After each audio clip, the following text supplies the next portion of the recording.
But I really don't have any regrets. I really don't. I've lived exactly how I've wanted to. I've tried my hardest every single time. I didn't win the matches that maybe I should have always won, but I really gave it my all. So that for me is enough.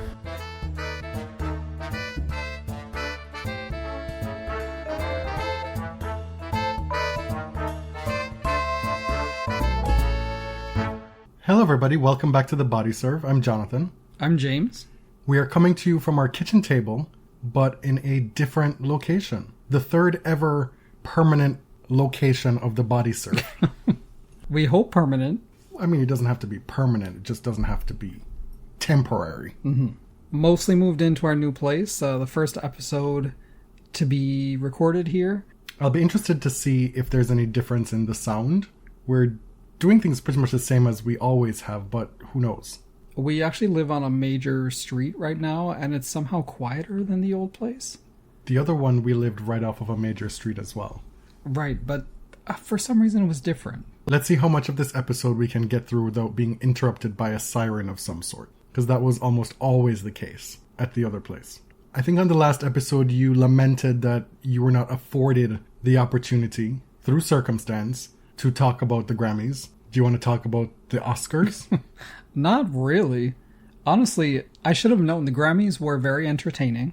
It was a great show, even though it was one of the lowest rated shows in recent history. The Oscars were so boring. They were so boring. I know this is, compared to last year and even the year before, just not a very exciting year for film, in my opinion. But with the major awards really all being predictable, with Honora sweeping, I mean, how many people have even seen these movies? And I'm normally not that kind of movie watcher. Like, I don't care how many people have seen it. But, I don't know, it just doesn't feel like tapped in at all. I want to know why that Sean dude, what's his name? Sean Baker. Why Sean Baker is so obsessed with sex workers. I looked at his film history after all that happened last night, and I didn't know he did all these other films. I saw Tangerine as like, oh, but isn't that about sex workers as well? And then apparently that's just his thing.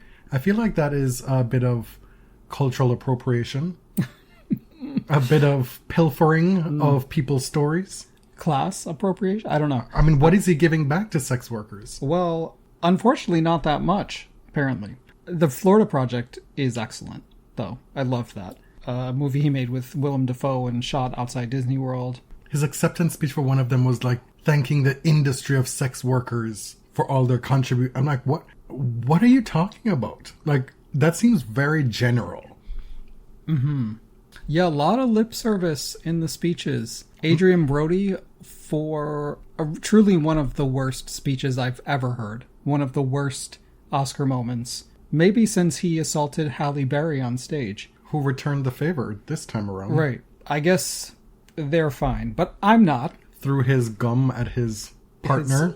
Harvey Weinstein's ex-wife. Oh, is that who that is? It is, yeah. Oh, well. He asked for more time, saying, I've been here before. Give me more time. Well, that's actually a reason for you not to take more time. You've already been here. But then he had absolutely nothing to say with his extra time. It seemed he was being primed for like this big political speech. Though it was nothing of the sort. Okay, I asked you about this for one specific reason. And what? 3 minutes and you still haven't hit on it. The opening. That was the only thing of note about this whole thing. That was incredible. It was downhill from there. Over the Rainbow, Ariana sounded beautiful. I love to hear Home from The Wiz. And then Cynthia, of course, bringing the house down with Defying Gravity, and Glinda standing in the wings watching her, which was an homage to the original Broadway production and the Tony performance. It was shot very well. Cynthia Erivo was undeniable. I've long been a hater. I guess I'm outing myself as a hater. On this episode, I find her voice to be too perfect. I don't enjoy perfection in vocals, put it that way. But she was incredible in the role. And the live performance was incredible. Like, looked effortless and actually emoted in ways that she typically isn't able to. Like, I've seen her go and try and tackle Aretha live, Ain't No Way or something like that, and it's just like, this is not what this is supposed to give. But she met that moment spectacularly last night. Anyway, that's that. Move on. I've had enough. Okay. It's quite literally one of the best times of year for me when the award season is done. Because every Sunday, it's always looming. And now that I don't work Sundays, I no longer have the opportunity to just be at work and come home late and avoid it. I'm not one of those girlies who's into all that stuff. Hey, I didn't even watch the SAG Awards because we were moving. Well, if you had watched the SAG Awards in the midst of that, that would have been, you'd have heard about it. Would have been egregious. Anyway, this is a tennis podcast for the most part. This week in tennis, we were in Dubai, Acapulco, South America, Austin, Texas. Why don't we start in Dubai, the ATP 500 tournament there. Stefanos Tsitsipas wins his first 500 tournament after losing his first 11 finals in that category. Auspicious to the point where Novak Djokovic had to comment on it after he won the tournament. Yes, he's so funny. Stefanos is also funny. But this was actually funny. Was it? Oh, I thought it was cute. Oh, okay. It's not something I normally say about him. After he won the tournament, he took to Instagram and showed a photo of himself with this massive trophy that I guess is a boat or a ship of some sort. And he said, quote, "They said my game was sinking, so I got myself a boat." This might be the first quip he's ever written. Well, I have no proof that he wrote it. And that boat was a blacked out, rumored Babolat racket with Wilson painted on the strings. This racket quite possibly has revitalized his sinking game. What are you implying here? That he's still sponsored by another company and he decided to ditch it illegally and paint over it? Well, that's typically what tennis players do, right? I don't know a whole lot about the racket sponsorships and everything, but you see a lot of players paint their rackets, and it looks like he doesn't have a contract with the next racket provider yet. But if you win a tournament with this mystery racket, I think you're in a pretty good position to negotiate. I was really hoping Felix could win this event so that I could rub it in your face about how nasty you were to him a few episodes ago, saying that the 2 titles he won this year would be all he would end up winning in 2025. And here he comes again, right back at it in a final, this time losing 6-3, 6-3 to Tsitsipas. Stefanos' game does look different. I mean, he came into this tournament 3-4 on the year. Terrible. On the other hand, Felix leads the tour with 16 wins so far. The backhand was really just, it was popping. And it's been such a problem. Steph's, I mean. How many tournaments will Stefanos win this year? No comment. 11. I told you, I'm doing the anti-jinx. Okay. Which is actually a lie. I wasn't doing that to Felix. With Davidovich, I was.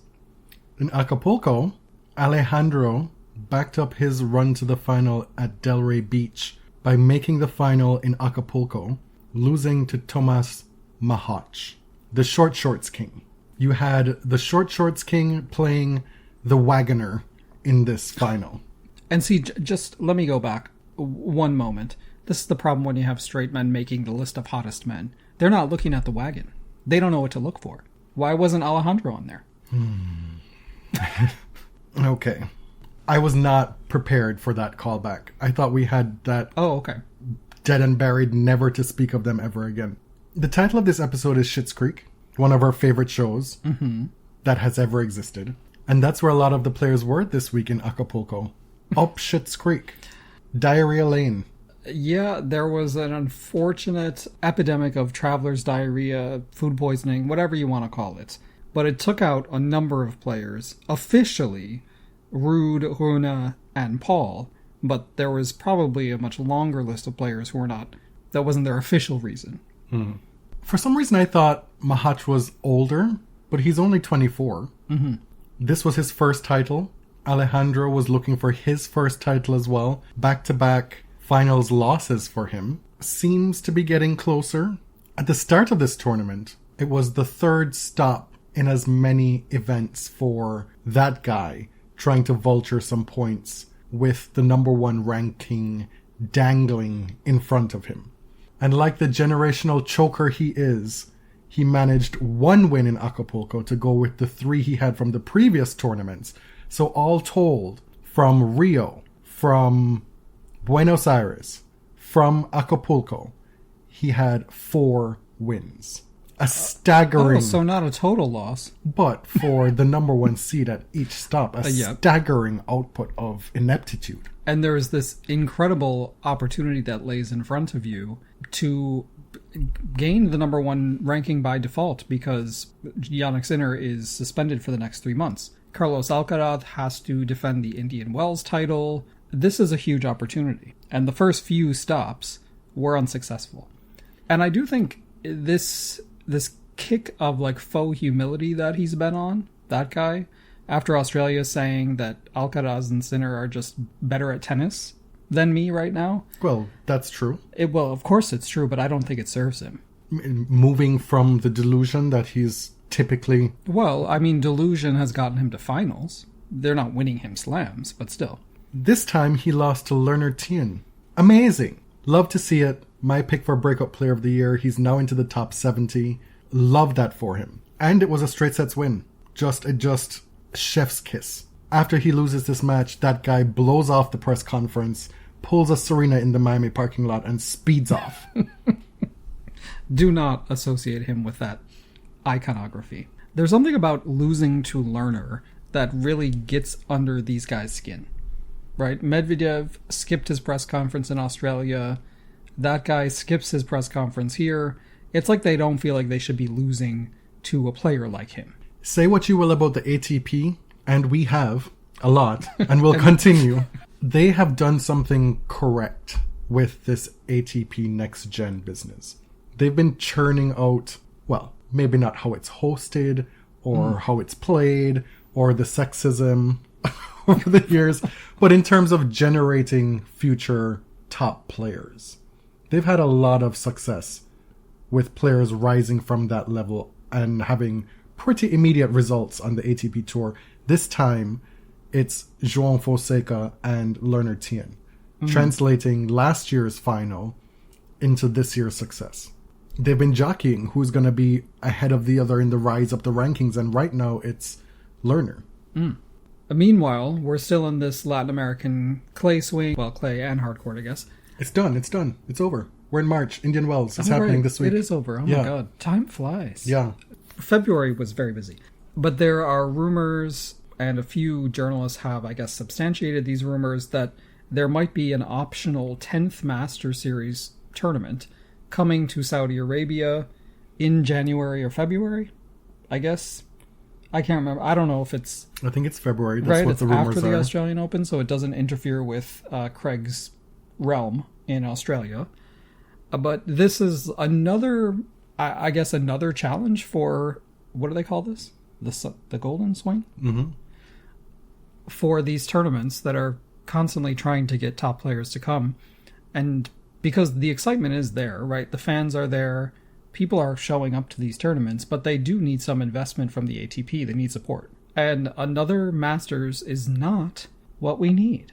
With Masters mostly across the board becoming 10 to 14 day events, the bloat on this calendar is just unbelievable. February's already, correct me if I'm wrong, probably the busiest month tournament-wise on the schedule. I believe the last 2 weeks there's been minimum 4 to 5 events each week.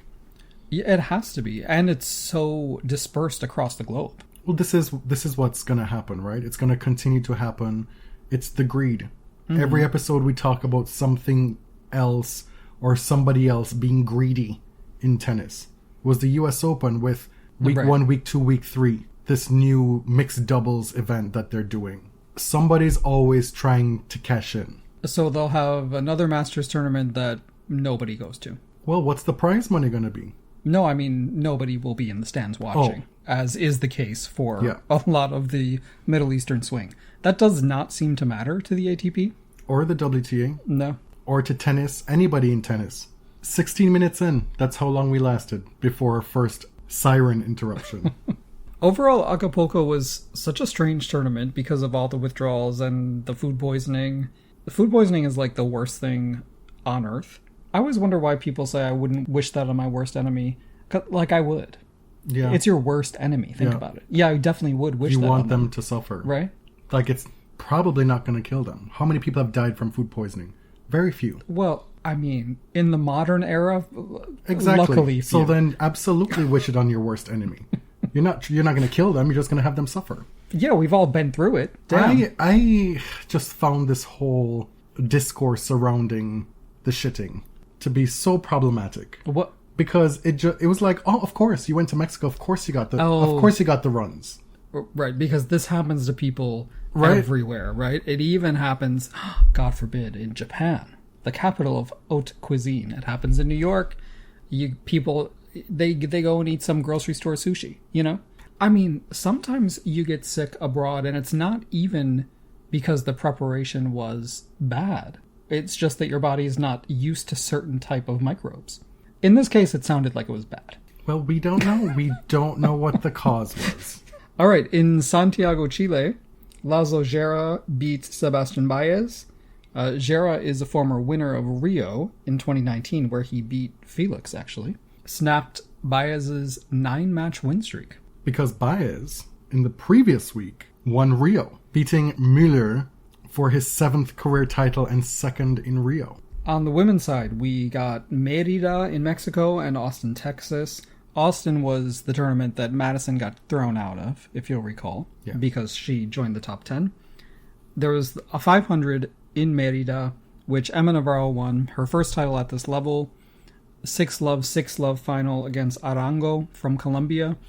I think this is only the 5th double bagel final since 2000, I think I read.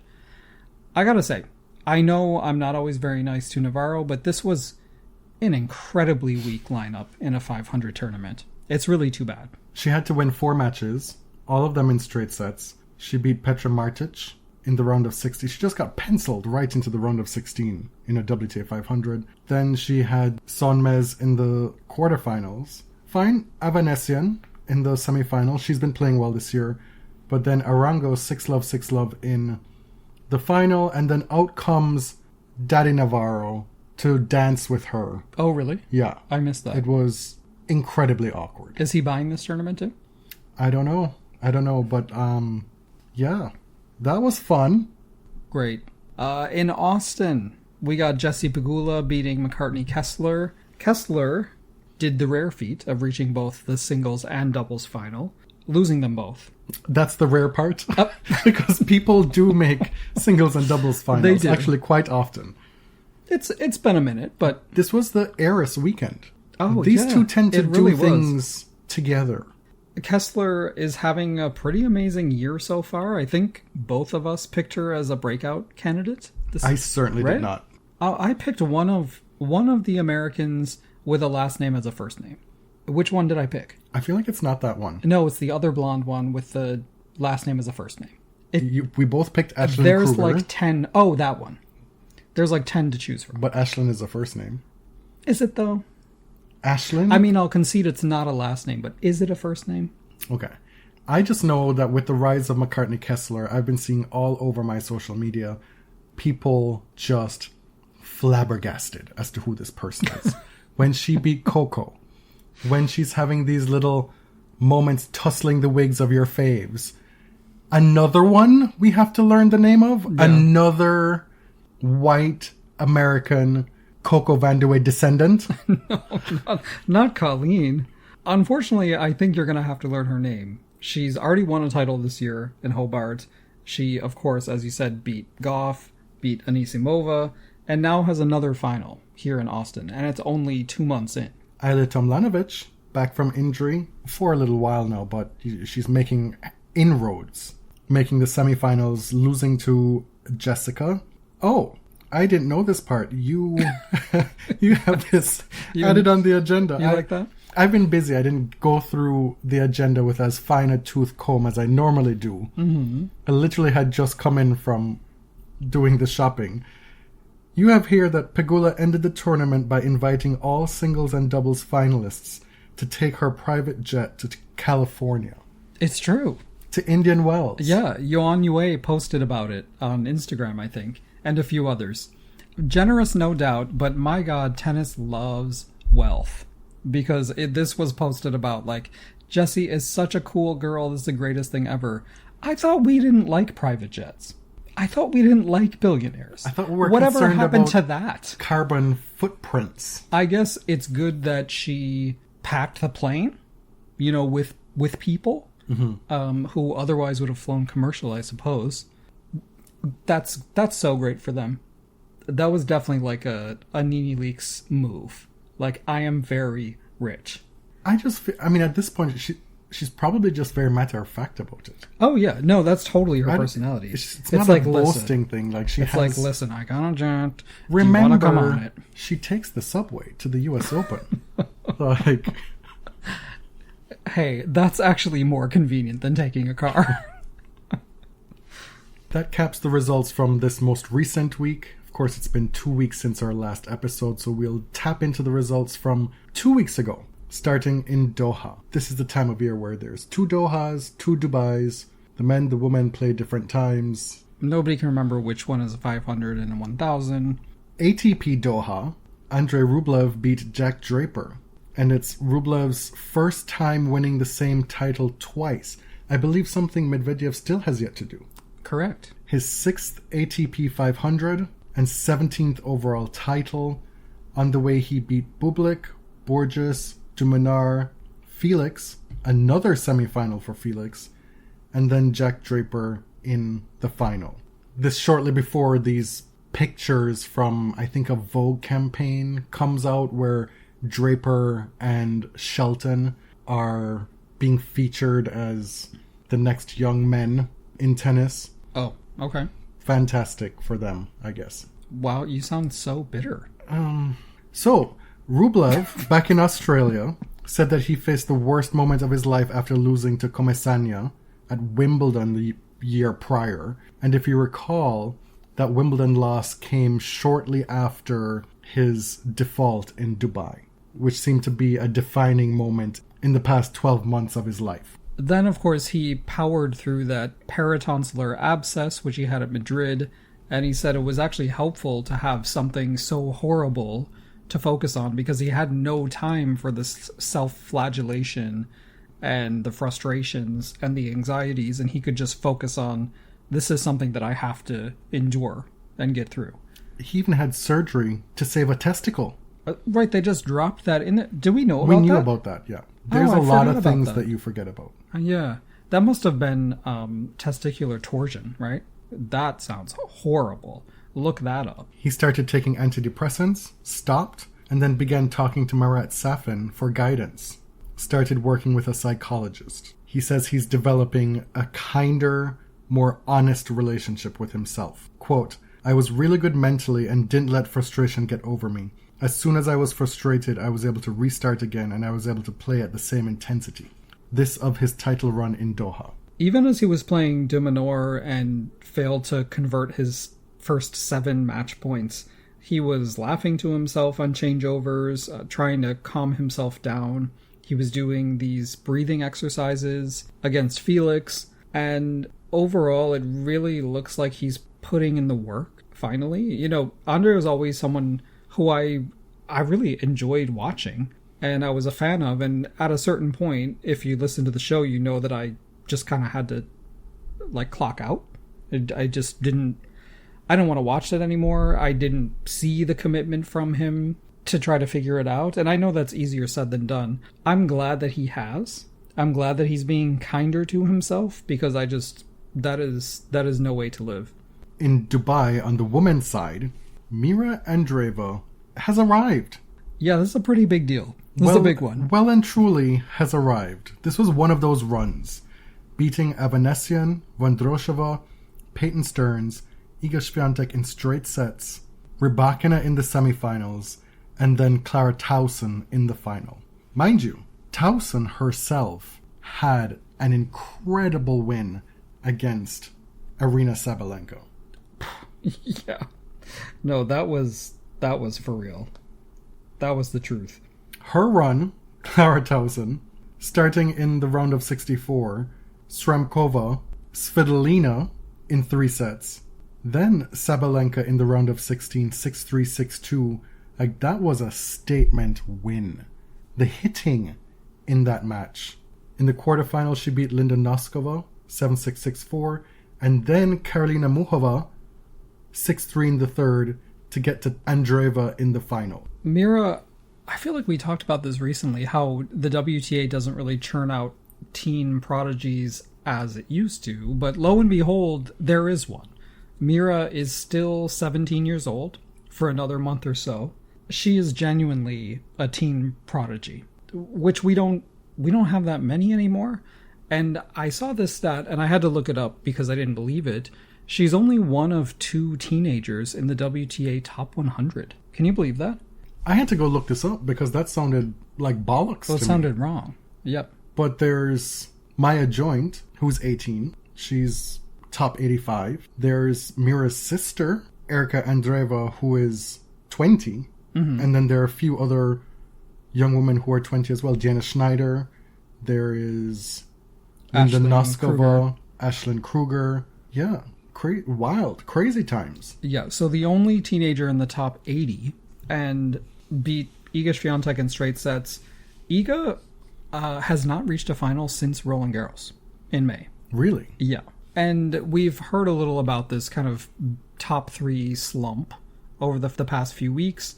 Honestly, like, I'm not really that concerned. It is February. It's not the most important stretch of the tennis calendar, but it is kind of surprising. Iga had 3-peated in Doha, lost there, lost here in Dubai to a young player. Sabalenka losing to Noskova. Coco has not had a good year, is not even in top 8 in the race at the moment. Well, and now Indian Wells has gone and changed the surface. What is a Swiatek supposed to do? Right. Also at this tournament, we had a repeat of the Australian Open women's doubles final, where Katerina Siniakova and Taylor Townsend beat Xie Sue and Yelena Ostapenko. Exact same result with the winners. Mm-hmm. So Dubai leaves us with a potential new star on the women's side. I know we've joked about Mira having the greatest agents because she's always on the list, right? She's always in the top 8 of the odds. But now I think we have to be for real because she actually is a threat. She doesn't really have any glaring weaknesses as far as technique. She moves well. I think she's number 3 in ace leaders on tour, like number 3 or number 4. She's going to be a huge problem, especially as she grows up. In her winner's speech, she said, "I would like to thank myself for believing in myself." You know, I love... This is an Ostapenkoism. Yes. Athletes with delusion and just like a touch of arrogance are very funny to me. Did you find Maria Sharapova funny? No, not one bit. I don't find her humorous at all, actually. Never did. Never will. Although, isn't she back in Poland already? That was funny. At this point in the season, it's not unique to this season. We saw it last year with Rybakina having a great start to the season. I feel like every season we have players jumping out the gate and having result after result after result. Maybe not winning every week, but being super consistent. I think at one point last year when we were doing the year-end wraps, I was talking about how you could really look at the year in seasons, and that a lot of players played well in seasons within the season, you know? Yeah. I did not see this for Felix. To me, his consistency is the most surprising of the players you have listed here. And that includes Berrettini, Towson, Shapovalov, Alexandrova, and Davidovich.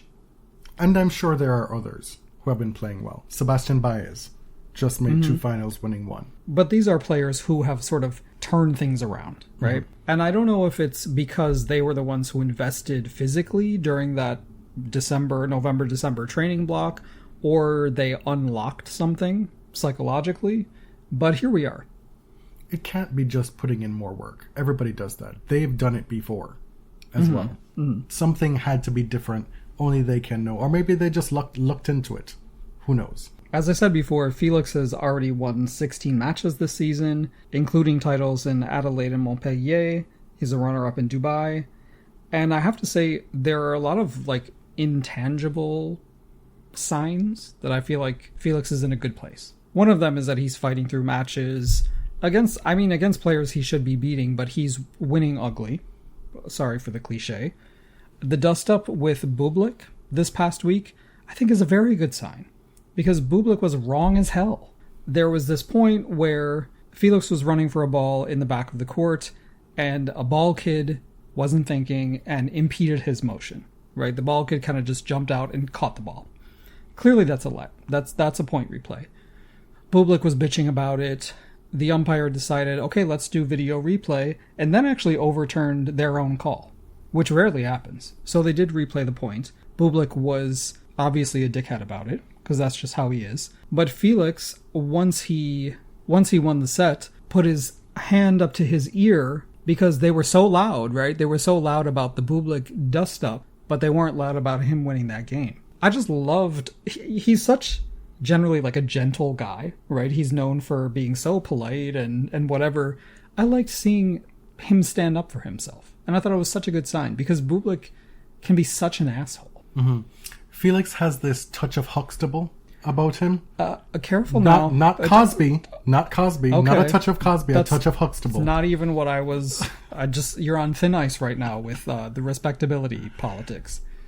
This is what I'm saying. Okay. This is how he is viewed. He's the acceptable type of black player on tour. Oh, yeah. He's somebody they would call articulate. God forbid. Very well spoken. Mm-hmm. Unlike somebody like Francis Tiafoe, who is just way too swaggy. Yeah, just insert like whatever adjective you want to in there. We're not going to say the worst ones. I chose that very carefully. Yeah, but you know how they talk about it. But, I mean, apologies that I had to go and make it about race again, you know? I know, which is so weird. It's so unusual for us. It's crazy. Anyway, Berrettini. And I was surprised, given the coverage and, I don't know, sort of casually observing. He hasn't been super consistent this year, but he does have a few big wins. And, of course, the biggest was the one against Djokovic. Clara Towson. I've picked her so many times to break out. It seems like it's happening on the cusp of the WTA Top 20. This year, she's already improved her career best ranking by 10 spots, out-hitting Sabalenka in her run to the Dubai final. She has wins over Madison Keys, Karolina Muchova, Naomi Osaka, twice a winner over Linda Noskova, and winning the title in Auckland. I'm here for it. Big news, breaking news, Venus is back. But she's gay. Excuse me, I'm sorry. She says it's a lie. If you didn't hear our last episode with that news meme, you're going to be really enraged right now. But I feel like I did it very well. Yes. Okay. Venus is not gay. She's also not playing Indian Wells. Surprise! No one more surprised than Tommy Haas. She's very much heteroing it up with her Italian beau, Andrea Preti. Yes, that's one of the things she's busy doing. She was actually in Denmark at a corporate speaking event, for which she gets paid handsomely, when she was asked, hey, what about the Indian Wells wildcard? I heard you're coming back. And she said, I'm not playing. I found the announcement super amusing because, I don't know, people seem to be happy. So I was like, maybe I'll just go with it. I'm actually not going. I'm going to be overseas. I just had a player text me today, too, like, can you play doubles? The fact that Venus is saying she's surprised that people are happy. Girl, come on. You're a legend. Who is that player and why was it Coco Gauff? Oh, who asked to play doubles? Yes. This is so perplexing, right? Because... Well, it's perplexing, but it was entirely believable. Because every now and then, Venus shows us social media stuff of her stretching on the tennis court, practicing, blah, blah, blah, blah, blah. She had just did a video where she let that stuff be seen. And speaking of delusion with tennis players, Venus is one of the most delusional. That's true, yeah. And so at 44, about to turn 45, absolutely I would expect this to be a real thing. That Venus would say, well, you know what? Until I'm 55, I'm just going to take wildcards in the Sunshine Double and call it a year. Honestly, the initial announcement wasn't that surprising that Indian Wells gave Venus a wildcard. She got wildcards to IW and Miami last year. She lost both of those matches, but it wouldn't have been shocking to see her, play a little bit. Tommy Haas issued a statement after that interview with Venus, and he said something like, Venus Williams has not accepted the wildcard. Yeah, we heard. We know. But the real question is, why was she extended a wild card. And I was wondering, like, how does a mistake like this happen? And was it even a mistake? I ended up not really caring. Oh, okay. Like, it's funny. But in the grand scheme of tennis mishaps, somebody probably just made a mistake, or somebody's lying. And it may very well be Venus who is lying or is unaware of something that happened in her camp. I mean, love them down. But Venus and Serena are known liars. They're known fabricators. Exaggerators, right? Yeah. Typically, a player or their team has to request a wild card or show interest through an official channel. And usually it's like filling out this form. And this is from Ben Rothenberg's newsletter, Bounces. Sometimes a tournament will proactively reach out to a player and ask if they're interested in a wild card, but these apparently are rare occurrences. So how did this happen? And my best guess, is that I think someone on Venus's team probably requested one. Maybe it was a miscommunication. Possibly even Venus indicated that she was interested in one and forgot about it. I don't know. Or maybe someone on the Indian Wells team just assumed. My main thing is, if Venus wants to play, I would have watched it. I'm just somewhat relieved that I don't have to deal with the discourse surrounding the worthiness of her receiving a wild card. I'm so tired of these wild card discussions. I mentioned earlier in the episode that Indian Wells has had a surface change. They just announced this, that they'll be switching to Laykold, which is the company that makes the courts for the US Open and Miami, and it's anticipated that this will remove the signature grittiness of the courts in Indian Wells, kind of the sandpaper aspect that keeps the court slow, keeps it high bouncing, plays something like a clay court. There are a lot of opinions about this, of course. Some people are upset that it's like the further homogenizing of hard courts across the tour. There's some evidence that that may not actually take place because of the climate conditions in Indian Wells.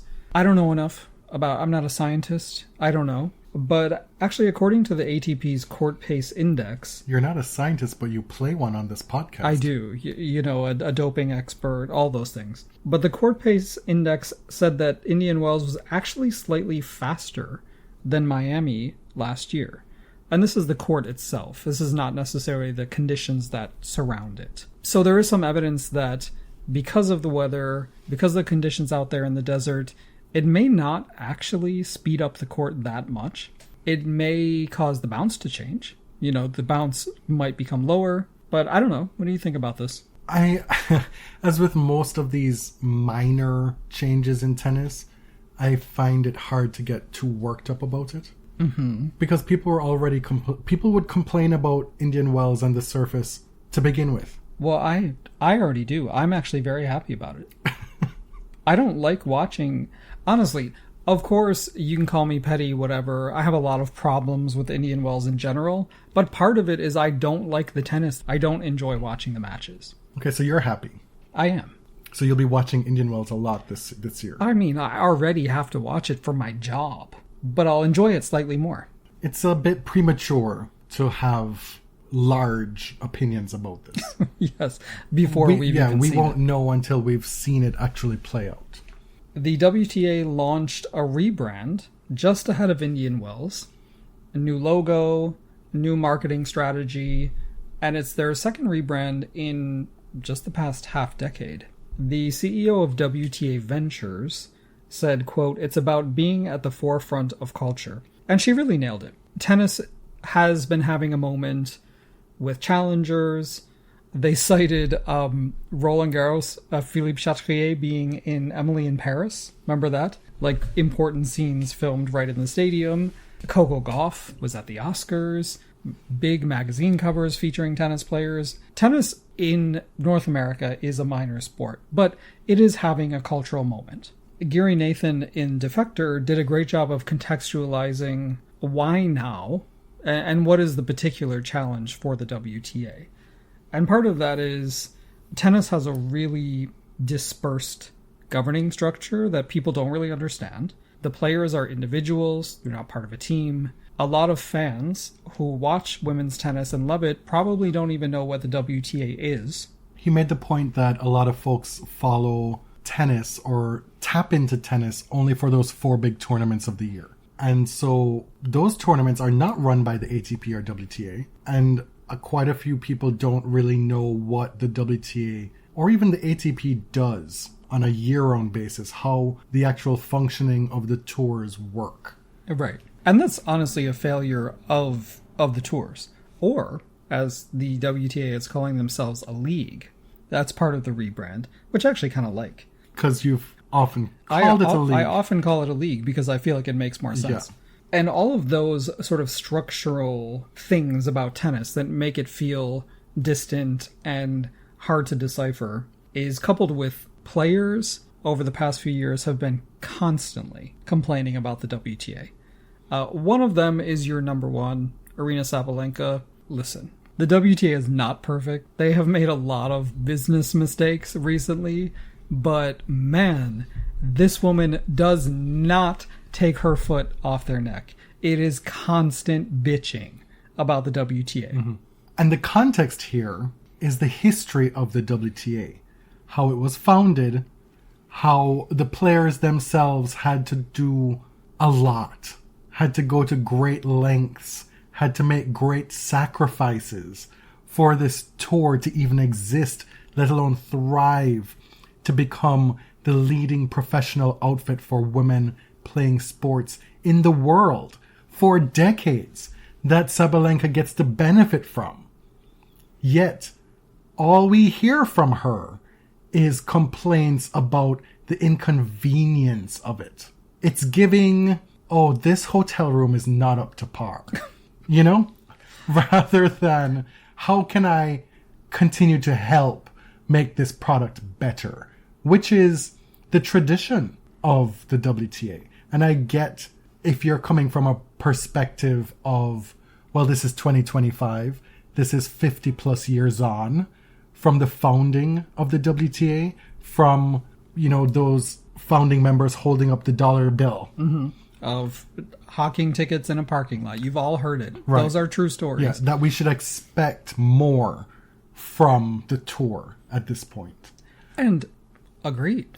But also read a book. Open your ears, open your eyes, pay attention to the ways the tour is limited in its own ecosystem. Right? How the ATP encroaches on it, how there are external factors that make things difficult, that you could, with your voice and your pulpit, help the situation. That's all I'm going to say about that. You know, over the years, some great champions are outward looking and feel that they have a responsibility to advance the sport. Other great champions are extremely inward looking. Other great champions just vote no to have Monica Seles regain her ranking. Well, it's funny because Monica and Steffi were both seen as champions who didn't take up that political mantle, right? This is part of the history of the WTA as well. For as long as it's existed, some players didn't care. They just wanted to play tennis, right?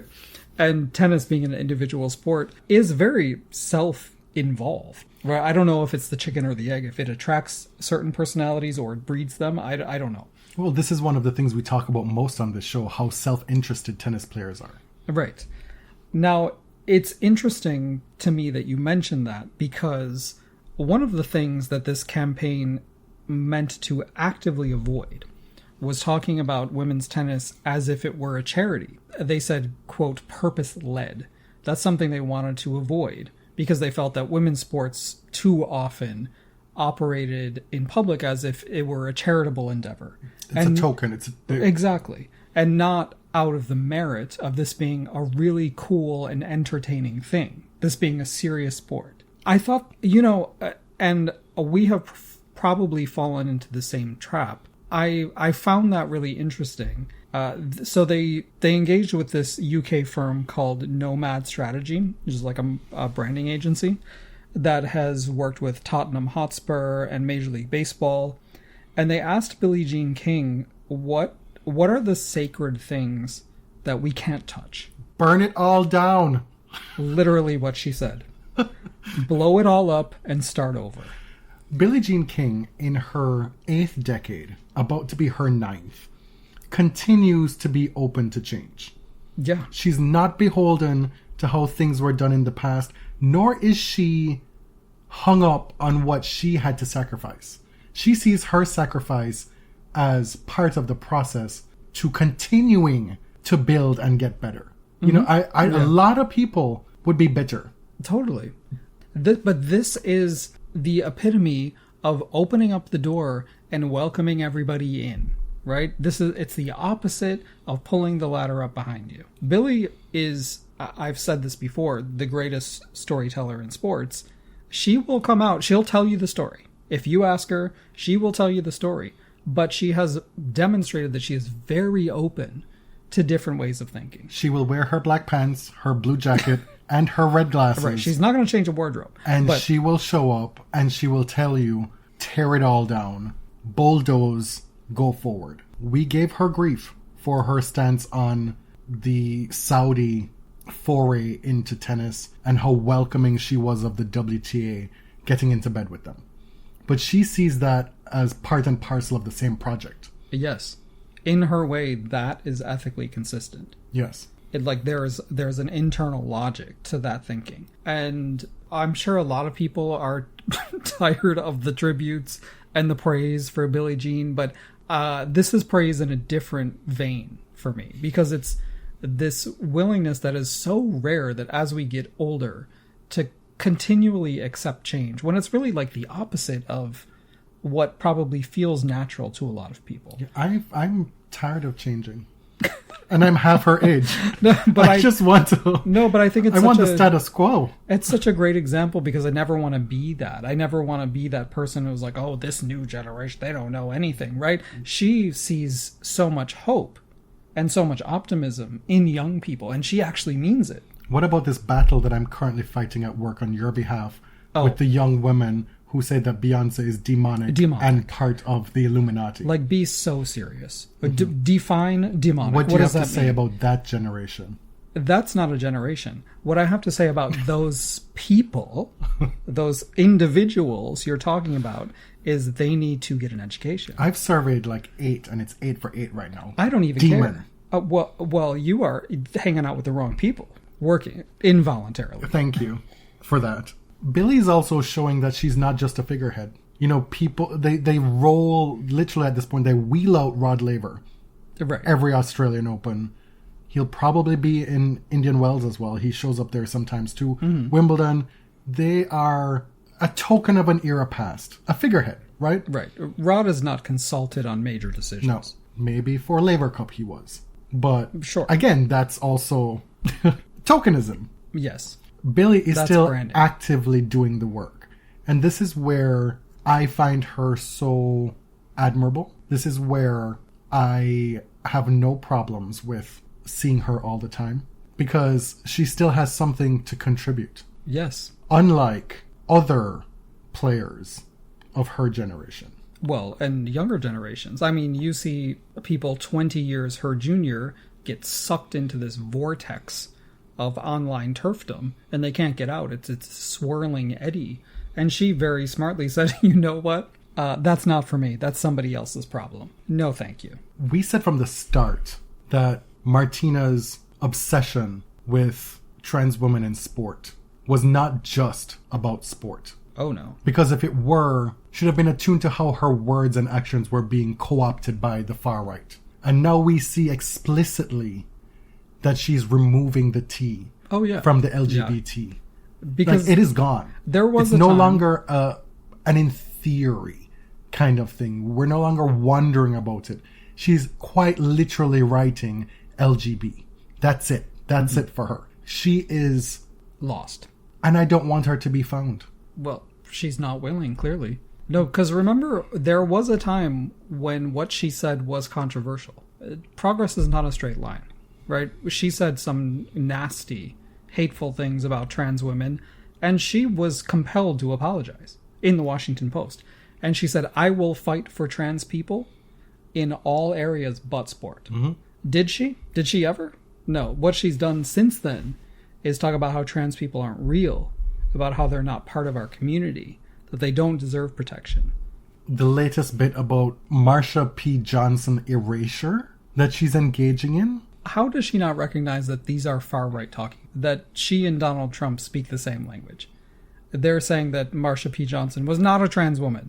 And just because maybe the same nomenclature didn't exist then doesn't mean that it wasn't true. Or Marsha may not have identified in the vicinity of those words. Mm-hmm.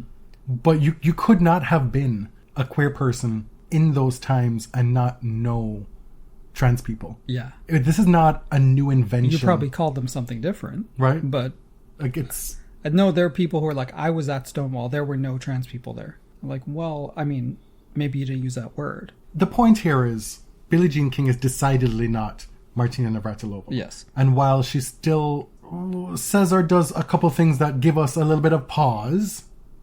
Oh, sure. As does anyone. As do we, for you all... She continues to be a fearless warrior for women's sport. An actual defender of women's sport. And actually, this segment isn't really about Billie Jean King, but we are in a very dark period that will continue to be dark. And I'm not sitting on the sidelines. I'm going to defend our trans brethren and sistren and they them. All of them. I'm not going to tolerate it. The logo for this rebrand, it has taken Karolina Pliskova's serve out of it. Remember when that happened, that rebrand? People were like, whose serve is that? Oh. And for me, I thought it looked a lot like Pliskova. Okay. And it's just WTA. It's very simple, which is what a lot of these brands are doing now. It's so, oh my God, they're all so minimalist. Yeah, it's minimalist and they want to focus on the athletes and promote them, which, go for it. It's a lot of neon green, neon lime green with some blacks. There was this mention of a statistic, a very large statistic, a big statistic. That so many of the professional women's leagues and sporting organizations default to purple, which the WTA went head first, full speed into purple for the last rebrand. I love purple. Yeah, I'm ready for the purple to go now. And when I got the numbers, that this just seems to be kind of a safe way for women's leagues to go. Mm-hmm. I get why this needed to be done now as well. There's actual evidence and facts and numbers behind it. Yeah, I love the logic behind it, overhauling the color and going to green. I hate the result. No shade. I think the logo is extremely ugly. However, the thought that went into it, really appreciate that. But I think the point is the logo is incidental. Oh, okay. I think that's what it's saying. But it's going to be everywhere. And you'll see it just as you would before. It's going to be there. Mm-hmm. It's a little bit smaller. Yeah. But the letters are still there. What was the serve, the little purple cutout Pliskova serve doing, really? What was it doing? I don't know. I'm just saying this one is ugly to me, in my opinion. Okay, it's a W, it's a T, and it's an A. What more can you do with it? Right, and logos, as you said, have been in this state of very spare minimalism for a few years. It'll swing back around. I would like the WTA to make its merch available. They've been, I don't know if you've seen it, but quite a few players, none of the big ones so far, but I think Suzanne Lamons was one of them I saw on the WTA Instagram stories. Go check those out. Players unboxing their Beyonce Parkwood delivery, their Fenty Beauty delivery, and showing us the new goods. And then they try them on. It's cute stuff. There's I thought we weren't doing purple anymore, but there was a purple t-shirt that is really cute. I want that. So make that available. That's part of, it seems like a no-brainer. You make some money, people wear it to tournaments, everybody wins. Yeah. I mean, a rebrand was probably in the cards. They really, really need to capitalize on this period in women's sports, right? We've seen this surge in interest in women's sports, in women's basketball. The WTA has been here. Women's tennis was the leader for many, many, many years and still leads, the highest paid women in sport. They cannot be left behind. And make the most of Coco's willingness at this point in time. That's not a given. That could change. Oh, yes. Because it could very well change. The Williams Sharapova generation, as they got older, they did not want to do work for the WTA. Speaking of Williams, Ms. Serena Williams announced her ownership stake in the soon-to-be launched Toronto WNBA team, the Toronto Tempo. A little Canadian content, a little hometown content for you here. We live in downtown Toronto now. I'm not getting any more specific than that. We were in the West End before. We can say now where we used to live, Yeah, so right? if you are interested in Toronto or whatever, we used to live in Bloordale. Absolutely love that neighborhood. Mm-hmm. But we no longer live there. We lived in 2 places in that area for the last 14 years. Yeah. Right? Well, 6 in one and then 7 in the other, 7 to 8 in the other. We were there for quite a long time. The first one, we just moved like 4 minutes south to Bloor, essentially. Yeah. And now we're not just West Enders. We're a little more central. Yeah. This is like, one of our friends said this is like the queer trajectory. Most like straight people move from the core out to the suburbs as they get older. Queers move like closer and closer to the center. And we've been out in the village in Toronto, and 5 o'clock happy hour time, it's all the old men. Oh yeah. Like they this just walk over. This is where they live now. We're inching closer and closer and closer to retirement and death in the village. Oh, Jesus. Okay. Anyway, Serena made this announcement. Toronto Tempo also made the announcement on the same day. She is taking an ownership stake. It still has to be approved by the board of the WNBA, but that's typically like a rubber stamp thing. This is an expansion team that's coming to Toronto in 2026. A little local flavor for you. The team is owned by Kilmer Sports Ventures, which is run by Larry Tannenbaum. His company, Kilmer, recently had a 25% stake in Maple Leaf Sports and Entertainment, aka MLSE, which owns the Maple Leafs, the Raptors, Toronto FC, the Toronto Marlies, and a bunch of other teams. And it's also 37.5% of it is owned by Rogers, and the other 37.5% is owned by Bell, which are the 2 biggest telecoms in Canada. Yeah, which is the big barf part of the story. Yeah. They're gross. MLSE, they own Scotiabank Arena, which is where the Raptors play. They own a lot of stuff.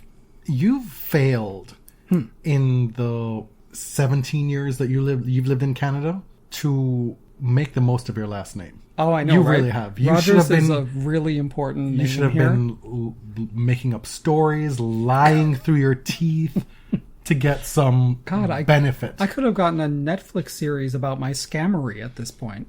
Right? Right. You could have been the Anna DeVry or whatever.